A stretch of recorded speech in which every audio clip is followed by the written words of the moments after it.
Israeli फौज की शदीद बमबारी के नतीजे में गजा में 80 फलस्तीनी शहीद हो गए। अस्पताल लाशों से भर गए।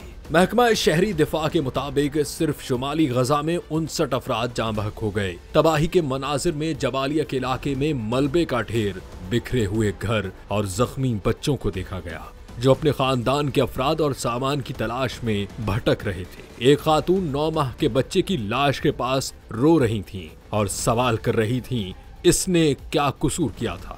इंडोनेशियन अस्पताल के इमरजेंसी डॉक्टर मोहम्मद अवाद ने बताया कि जख्मियों के लिए ना बेड्स हैं, ना दवाएं और ना सर्जरी की सहूलियात। उन्होंने कहा कि मैयतें अस्पताल की राहदारियों में पड़ी हैं क्योंकि मुर्दा खाना मुकम्मल भर चुका है। सूरत हाल हर लिहाज से तबाहकुन है। फलस्तीनी सदर महमूद अब्बास ने इल्जाम लगाया कि इस्राईली वज़ीर आज़म नेतन्याहू जाती मफादात की खातिर जंग जारी रखना चाहते हैं और कहा कि हम हर कीमत पर जंग बंदी चाहते हैं।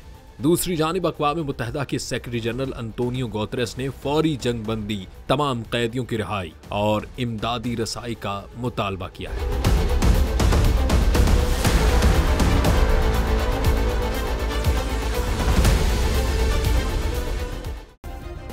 सब्सक्राइब करें और बेल दबाएं ताकि कोई खबर रह न जाए।